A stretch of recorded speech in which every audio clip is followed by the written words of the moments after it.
Welcome back to the OHSU Effect Inside Health and Science. Good morning, I'm Lacey Evans. So stress can lead to many health problems, and it can spill over from one aspect of our lives into another.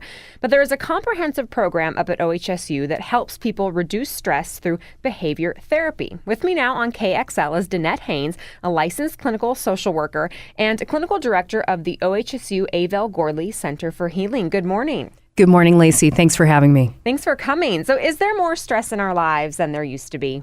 Well, actually, the American Institute on Stress says yes. There are numerous surveys that have confirmed that adult Americans perceive that they're under much more stress than they were even a decade ago.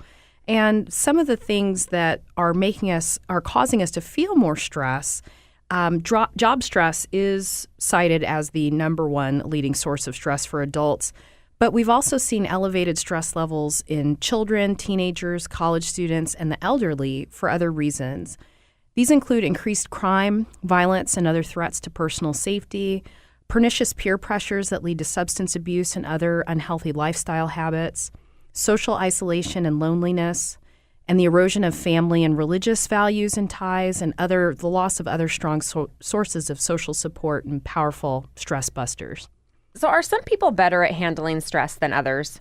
Some people are, and it's a quality called emotional resilience that makes people better at handling stress. More resilient people are able to roll with the punches and adapt to adversity without lasting difficulties, whereas less resilient people have a harder time with stress and the life changes that they experience, both major and minor. Some of the qualities of emotional resilience include emotional awareness. So that's people understanding what they're feeling and why. Perseverance, having an internal locus of control. It's when people believe that they, rather than outside forces, are in control of their own lives.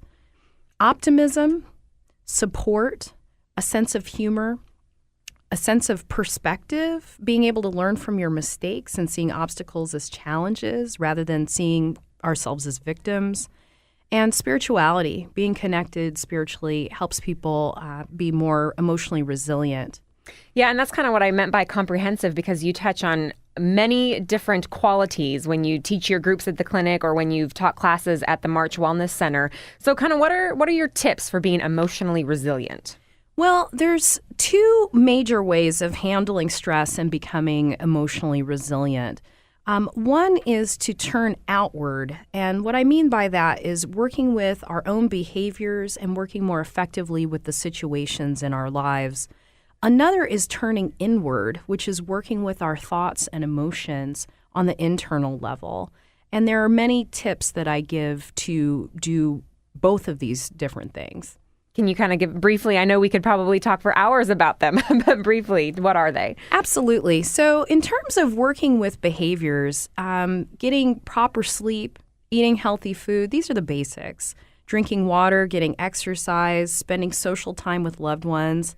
All of these things are behaviors, and managing our time and balancing our time, work time, play time, social time, alone time. All of these things can be better suited for each of our temperaments to provide us with enough rest and recharge, as it were, to reduce our stress.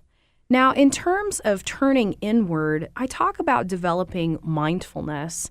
And my definition of mindfulness is simply the ability to see one's thoughts, feelings, and behaviors as they are happening in one's life. So once we can begin to identify our thoughts as they're happening, we can begin to modify our thoughts. And I teach people a number of different ways to do that.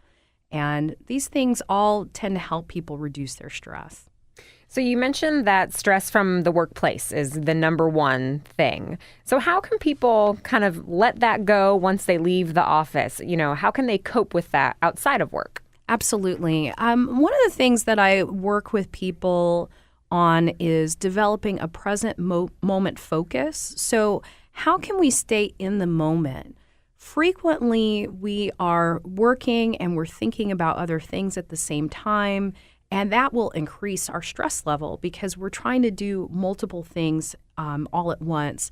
So how can we start to focus on what is happening right now? And that would involve leaving work at work And when we're at home, being able to do what is right in front of us in that moment without thinking about work and thinking about all the other things that are going on in our lives. And it really is quite a habit that we've developed of thinking about other things while we're doing one thing, and it's quite stressful. So I do encourage people to develop ways of staying in the moment. And one of those ways is just asking yourself, what is it that I'm doing right now?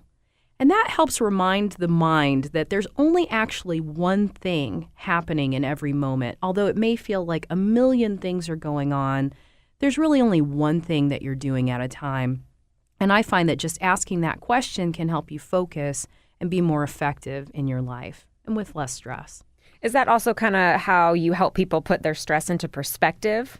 Absolutely. I am a cognitive behavioral therapist, and cognitive behavior therapy, the theory behind it is that our beliefs lead to our thoughts, and our thoughts are kind of like this tape that runs through our mind all day long.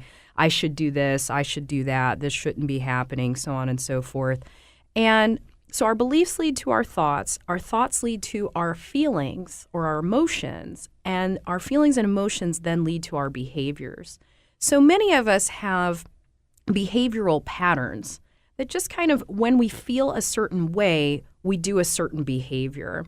In order to modify this entire chain, we have to find access to it.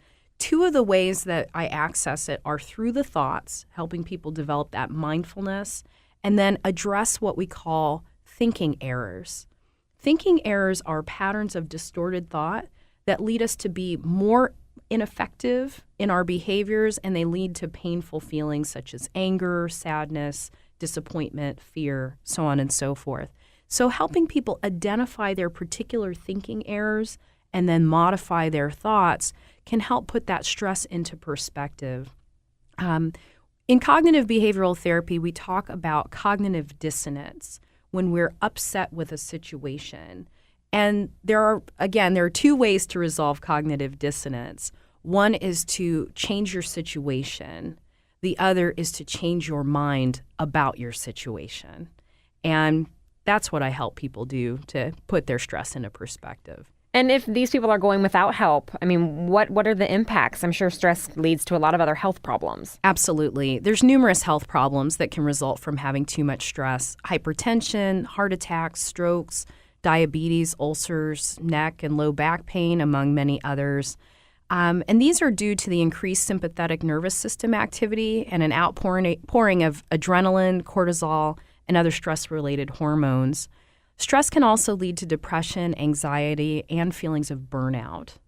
So what are the warning signs that this is too much for someone to handle on their own and that they need to come see you? Absolutely. Warning signs would be things like sleep problems, negative emotions, frustration, depression, having interpersonal problems, so fighting with people all the time or not getting along, emotional withdrawal, that can look like isolation, not having an interest in the activities that one used to enjoy, not spending time with loved ones, health problems like I've mentioned, substance abuse, and this could look like an increase in drinking or using other drugs or smoking, declining performance at work, feelings of meaninglessness, and feeling like someone is caught in a vicious cycle. These are all signs of burnout and stress that warrant some attention. It also sounds like you're describing depression. Yes. Is that a factor here? Absolutely. Chronic stress can lead to depression for sure. Well, how do folks contact you or someone else up at OHSU if they're interested in treatment? Absolutely. We're conveniently located downtown at 621 Southwest Alder, Suite 520. You can call us for an enrollment screening at 503-494-4745. Or you can visit our website at www.ohsuhealth.com/counseling. And that information will also be on the OHSU Effect page on KXL.com. Danette Haynes, thank you. Thanks, Lacey. It's Danette Haynes, a licensed clinical social worker and clinical director of the OHSU Avell Gordley Center for Healing.